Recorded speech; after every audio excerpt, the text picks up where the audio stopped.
Napoleon Bonaparte was born August 15th, 1769 to a noble family on the island of Corsica, which at the time France had recently acquired from Italy.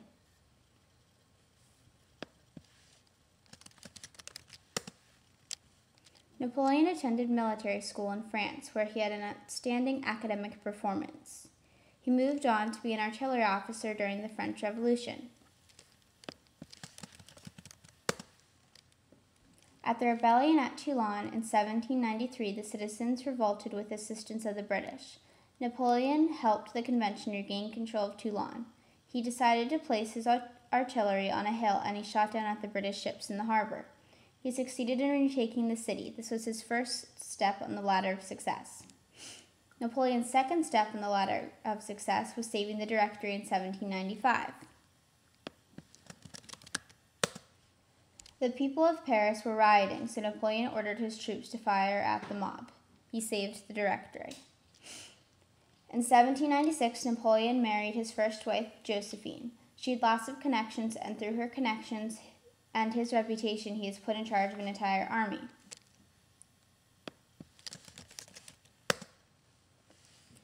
Then Napoleon moved on to the Italian campaign from 1796 to 1797. Napoleon was put in command of the French army of Italy to prevent Austria from getting to France. The army in Italy was a disaster, but Napoleon turned them into a strong fighting force, and he raised morale. He only experienced success during this campaign, so he thought anything was possible. He was so successful that he managed to beat Austria completely. Then Napoleon moved on to the Egyptian campaign in 1798. Napoleon was ordered to invade England, but France had a weak navy, so Napoleon thinks it is wise to attack Egypt, to threaten British trade with India, build up the French Empire in the Middle East, and disrupt the British Navy in the Mediterranean. He failed. He did succeed at the Battle of the Pyramids, though. Napoleon defeated the Ottoman forces, the Mamelukes. They did not have modern weapons. At the Battle of the Nile in August 1798, the French fleet was anchored in the bay, and the British found them. Admiral Horatio Nelson sunk all the ships. Napoleon can't get supplies or reinforcements. In addition to that, a plague came. Napoleon deserts his army and returns to France to fix political disruption, economic problems.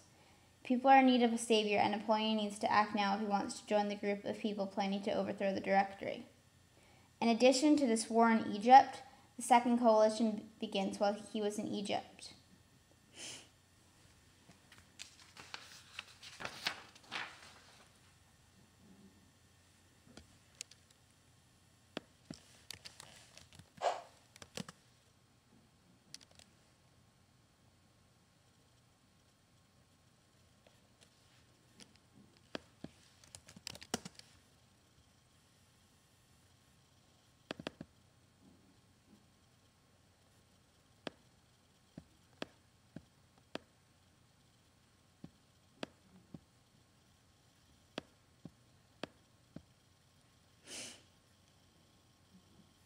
In November 9th through 10th, 1799, the Brumaire coup was formed to overthrow the government. The plotters think Napoleon will help them because he's such a public figure. The group gets power by force and storms into the Directory. After that, France was governed by the consulate. With the Constitution of 1799, Napoleon is put in power with 3 consuls. The Constitution was voted for with plebiscites because Napoleon didn't want to ruin his reputation and just take power. He had his people vote. Napoleon was the first consul, and even though there were 3 consuls, he basically ruled over the consuls. After that, he became first consul for life. This gave him the right to designate a successor. During this time, he makes peace with a lot of different countries. Napoleon crossed the Alps to Austria, and they made a treaty, the Treaty of Luneville, 1801. Austria has to consent to the fact that Napoleon is forcing Spain to give France the Louisiana Territory, and Napoleon has taken northern Italy, Italian land, and he is going to create 2 republics there, and Austria has to agree to it. The Austrian Netherlands are now French.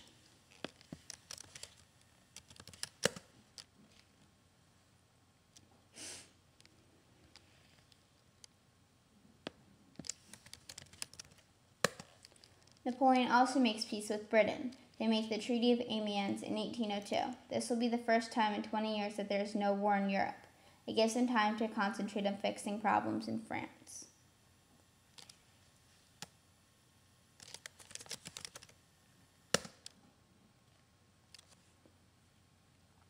Napoleon also makes peace with the Pope. They make the Concordat of 1801.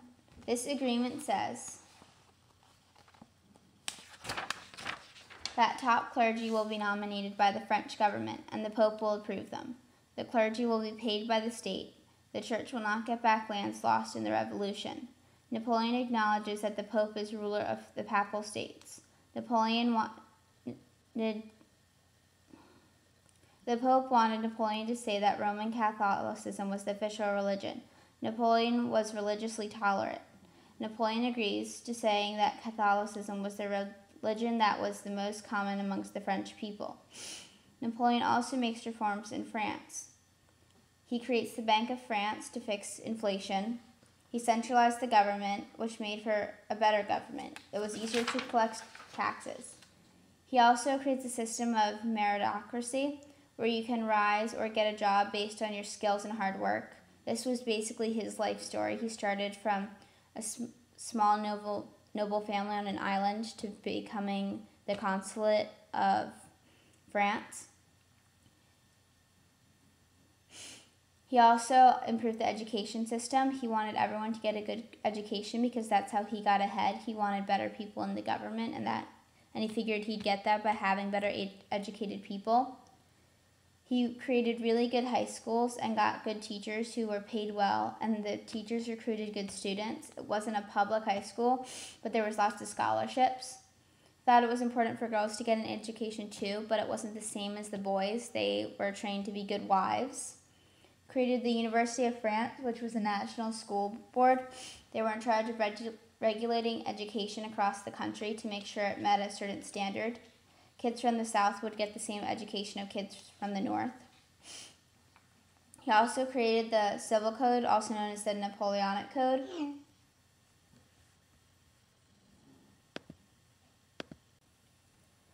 Before this code was made, there was no uniformity in the courtroom.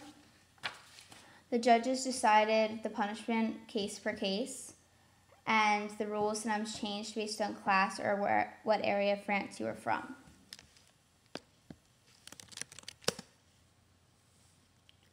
Napoleon got legal scholars together and they made a code of laws to govern the society. These laws were civil laws, not criminal laws. All white male citizens were equal before the law. There was no more second estate, which was hereditary nobility. It limited church control. The church would control rules of marriage and education. The church would not control rules of marriage and education. Private property was protected, and women lost all their rights that they had earned before.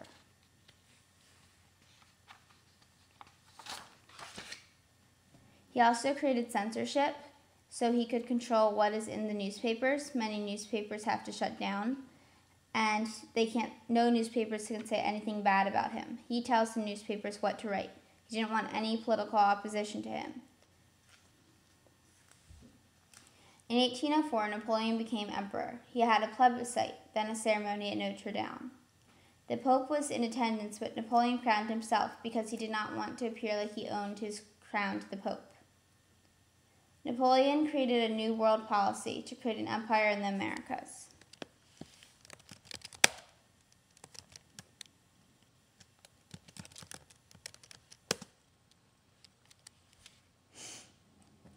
In 1800, France received the Louisiana Territory from Spain. France also had the colony of Haiti. Haiti was a very profitable French colony because it produced sugar and there was slave labor. The French Revolution ideal was that men are equal, which led to a slave revolt. Over half the Haitian population was slaves. During the French Revolution, slavery was ended there. But Napoleon wanted to bring back slavery, and increase his dominance over Haiti. To do this, he sent troops to Haiti, but the troops were defeated by Haiti's army and disease there. In 1804, Haiti declared its independence and became the second republic in the New World.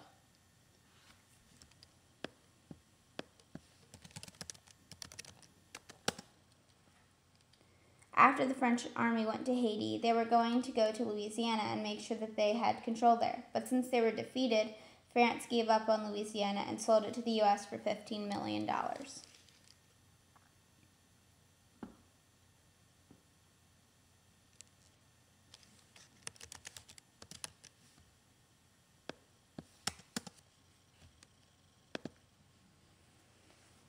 After this, Napoleon declared himself emperor, and other countries felt very nervous, and they decided to declare war, and the Third Coalition began.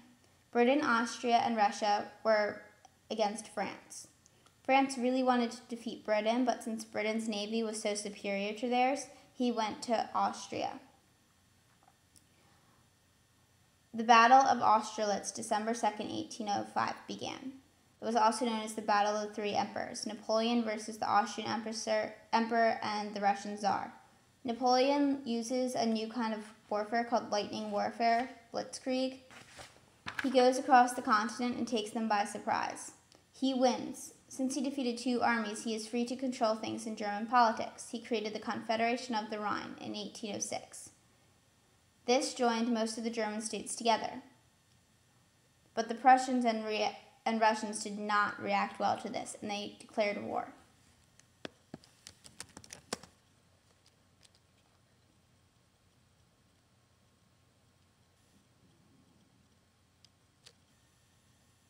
He goes on to defeat Russia, and they created the Treaties of Tilsit in 1807. Napoleon and the Russian Tsar make it together, and they become great friends. This treaty said that Prussia has to surrender the land. Napoleon turns it into a Polish state named the Grand Duchy of Warsaw. Russia and Prussia had to accept the Confederation of the Rhine. Russia and Prussia had to recognize Napoleon's brothers as true rulers of wherever Napoleon put them. Russia has to ally with France against Britain and join in the economic war.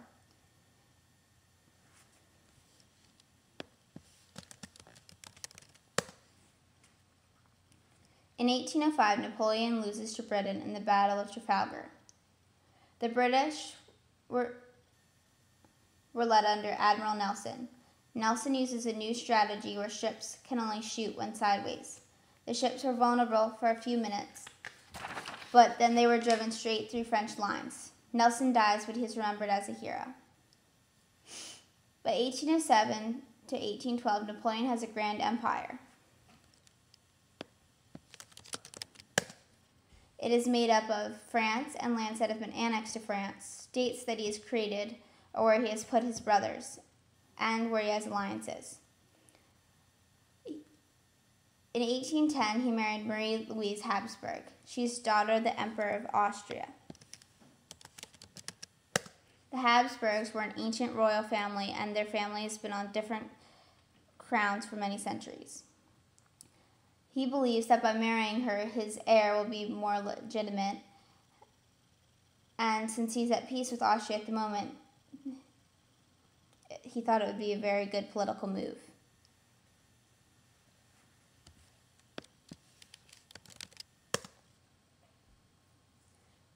In 1811, they have a son, and he is declared King of Rome at the age of 1. Napoleon II, King of Rome.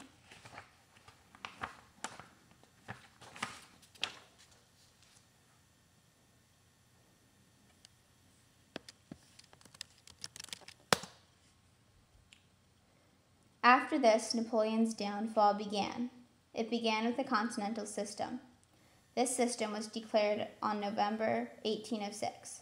Nobody in the continent is allowed to